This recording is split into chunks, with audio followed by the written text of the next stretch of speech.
తాకట్టులో ఉన్న బంగారాన్ని విడిపించి ఆ రోజు ఆన్లైన్ రేటుకే మేము కొంటాం. Sharma gold company. నమస్తే, వెల్కమ్ టు సుమన్ టీవీ. నేను మీ యామ్ని. క్రోధినామ సంవత్సర ఉగాదికి సంబంధించిన విషయాల గురించి మనకి తెలియచేయడానికి ప్రస్తుతం మనతో ఉన్నారు ప్రముఖ ఆధ్యాత్మికవేత్త, ప్రముఖ జ్యోతిష వాస్తు పండితులు మంత సూర్యనారాయణ శర్మ గారు ఉన్నారు. గురుగారితో మనం మాట్లాడదాం. నమస్కారం గురుగారు. నమస్కారం అమ్మా. గురుగారు, ఈ క్రోధినామ సంవత్సరంలో అసలు వృశ్చిక రాశి వారికి అంటే ఏ విధంగా ఉంటుంది? ఈ రాశి వారికి సంబంధించి ఆదాయం కానీ, వ్యయం, అవమాన, రాజపూజ గురించి తెలియచేయండి. తప్పకుండా. క్రోధనామ సంవత్సరంలో వృశ్చిక రాశి వారికి, మన వృశ్చిక రాశి అనేసరికి ఇక్కడ ఏంటంటే ఆల్మోస్ట్ విశాఖ 4వ పాదం వస్తుంది, అనురాధ వస్తుంది, జ్యేష్ఠ వస్తుంది.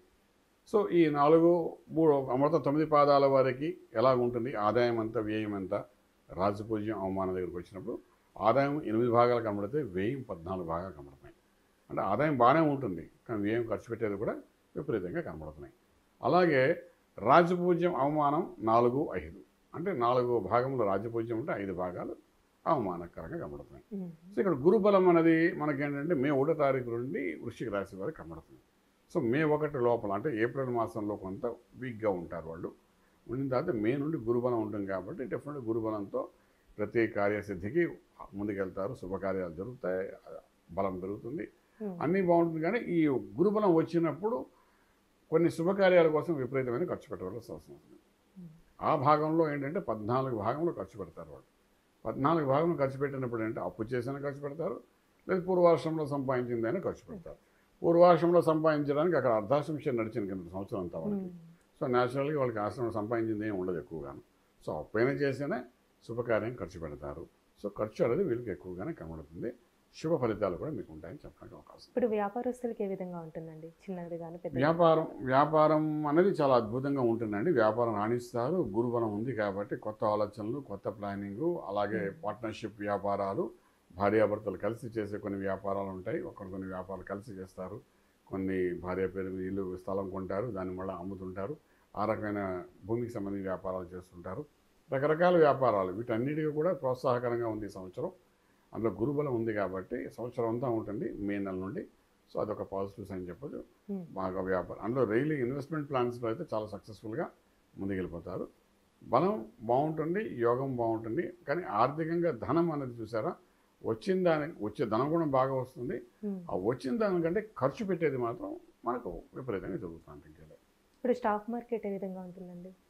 ట్రేడింగ్ చేసుకోవచ్చు, స్టాక్ మార్కెట్ మీద వెళ్ళచ్చు, అగ్రికల్చర్, ఆర్గానిక్ ఇండస్ట్రీస్ మీద స్టాక్ మార్కెట్లో ఇన్వెస్ట్మెంట్ ప్లాన్స్ చేసుకోవచ్చు. అలాగే పవర్ ప్లాంట్, సోలార్ సిస్టమ్స్, వాటి మీద ఇన్వెస్ట్మెంట్ చేసుకోవచ్చు. అలాగే మనం కొంతవరకు ఏంటంటే సాఫ్ట్వేర్, ఐటీకి సంబంధించిన కంపెనీస్ మీద కూడా ఇన్వెస్ట్మెంట్, లైక్ ఇన్ఫోసిస్ షేర్స్ ఉంటాయి, అలాంటి వాటి మీద కూడా మనం ఇన్వెస్ట్మెంట్ చేసుకుంటూ వెళ్ళచ్చు. సక్సెస్ఫుల్గా మంచి ప్రాఫిటబుల్గా వెళ్తుందని చెప్పచ్చు. ఇప్పుడు వివాహం అండి, ఇప్పుడు భార్యాభర్తల మధ్య సంబంధం ఏ విధంగా ఉంటుంది? సంతాన పరంగా చూసుకుంటే ఎలా ఉంటుందండి? వివాహం అనుకున్నప్పుడు గురుబలం మే నుండి మొదలైంది కాబట్టి వివాహ ప్రయత్నాలు చేస్తే సక్సెస్ఫుల్గా అవుతారు. అంటే చిన్నపిల్లలు పెళ్లికి ఈడు వచ్చిన వాళ్ళకైతే దానికి ఇబ్బంది లేదు, శుభంగా చక్కగా ఈ సమయంలో వివాహం జరుగుతుంది. అలాగే 30-35 సంవత్సరాలు దాటిపి వివాహం జరిగిన వాళ్ళకి కూడా ఈ సమయంలో గురువు యొక్క అనుగ్రహం ఉంది కాబట్టి, దృష్టి పడింది కాబట్టి డెఫినెట్గా అది కూడా మంచి రిజల్ట్ ఇచ్చే అవకాశం ఉంది. అలాగే ద్వితీయ వివాహం కోసం చేసే ప్రయత్నాల్లో కూడా సఫలీకృతమయ్యే అవకాశం ఉంది. బాగానే గురువు అనుగ్రహం ఈ సంవత్సరం అంతా శుభ ఫలితాలు కనబడతాయి. ఇక సంతానం కోసం చేసే ప్రయత్నాలు, ఈ గురువు యొక్క అనుగ్రహం అనేది కొంచెం ఉంది కానీ బట్ ఇంకా అర్ధాశ్రమ ప్రభావం ఉంది కాబట్టి కొంత న్యూట్రల్గా ఉంటుంది. వచ్చే సంవత్సరం మాత్రం ఖచ్చితంగా చక్కటి సంతాన ఫలితాలు బాగుంటాయని చెప్పగలుగుతాం. ఇప్పుడు ప్రైవేట్ ఉద్యోగస్తులు కానీ గవర్నమెంట్ రంగానికి సంబంధించండి, వీళ్ళకి ఏమైనా ప్రమోషన్స్ కానీ ట్రాన్స్ఫర్స్ అయ్యే ఛాన్స్ ఉందంటారా?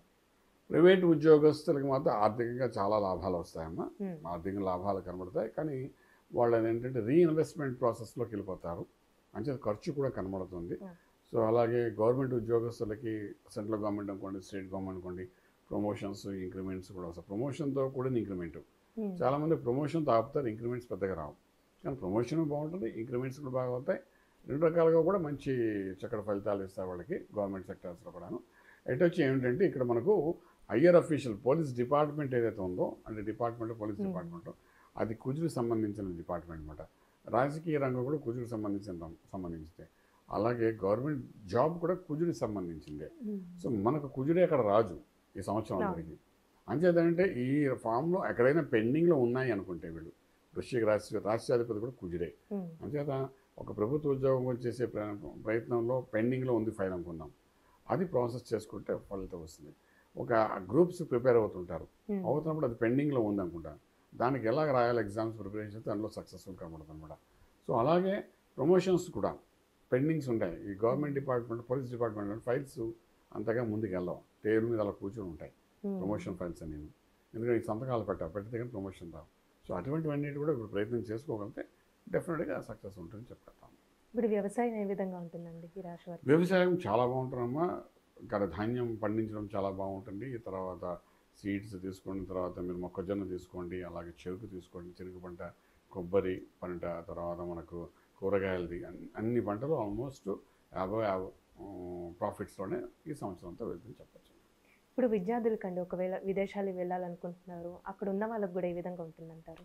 విద్యార్థులకి కొంచెం అనుకూలంగా లేదు, ఎందుకంటే కొంచెం ఇబ్బందికరమైన పరిస్థితి. పంచంలో మనకు రాహు ఉన్నాడు కాబట్టి స్ట్రెస్తో కూడిన వ్యవహారం జరుగుతుంది. అలాగే వైఫ్ అండ్ హస్బెండ్ కలిసి విదేశాలు సెటిల్ అవ్వాలంటే వాళ్ళకి అవకాశాలు ఉన్నాయి. పెళ్ళైన వాళ్ళు వెళ్ళి అక్కడ సెటిల్ అవ్వడానికి అనుకూలమైన వాతావరణమే.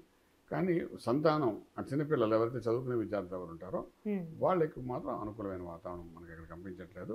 ఒకవేళ వృశ్చిక రాశికి సంబంధించిన వ్యక్తుల యొక్క పిల్లలు వాళ్ళ సంతానం విదేశాలకు వెళ్ళాలనుకుంటే అది కూడా కొంచెం ఇబ్బందికరమైన పరిస్థితి ఉంటుంది, ఖర్చుతో కూడిన వ్యవహారం అవుతుంది. రిజల్ట్ మాత్రం స్ట్రెస్ తప్ప మనకు సాటిస్ఫాక్షన్ అయిన యూనివర్సిటీలో రాకపోవడము, దానివల్ల మానసిక ఒత్తిడి ఇలాంటివన్నీ కూడా జరిగే అవకాశాలని చెప్తాను. అలానే ఇప్పుడు ఆరోగ్య సమస్యలు ఉన్నాయండి రాశి వారికి ఏమైనా? ఈ రాశి వారికి ఈ సంవత్సరం ఆరోగ్య సమస్యలు చాలా తక్కువే అని చెప్పొచ్చాము. కారణం ఏంటంటే ఇక్కడ శనీశ్వరుడు అర్ధాష్టమి శని ఉన్నాడు, వాడు ఏడిపించాల్సిందే కింద సంవత్సరం ఏడిపించి ఉంటాడు, ఏది సెటిల్మెంట్ సరిగ్గా చేయకుండా. ఇంక ఈ సంవత్సరం వెళ్ళిపోతున్నప్పుడు పెద్దగా అనారోగ్యం పరిస్థితిని తీసుకురాడు. 5 రాహు ఉన్నాడు, అలాగే షష్ఠ స్థానంలో కానీ అష్టంలో కానీ ఎటువంటి పాపగ్రహాలు కూడా లేవు కాబట్టి స్టార్టింగ్ నుండి లేవు. సో డెఫినెట్గా ఆరోగ్యంగా ఉంటారు, సక్సెస్ఫుల్గా లైఫ్ లీడ్ చేస్తారని చెప్పచ్చు. అంటే రాశి వారికి ఎలాంటి పరిహారం చేయాలండి? పరిహారం అంటే రాశ్యాధిపతి కుజుడయ్యాడు, అలాగే క్రోధనామ సంవత్సరానికి అధిపతి కుజుడయ్యాడు. తర్వాత కుజుడు యొక్క అగ్నితత్వం అనేది అలాగా ఉంటుంది, వీళ్ళ బాడీలో వేడి ఎక్కువ ఉంటుంది. ఆ వేడి ఎక్కువ ఉండడం వల్ల కొన్ని నిర్ణయాలు మిస్ఫైర్ అయిపోతుంటాయి.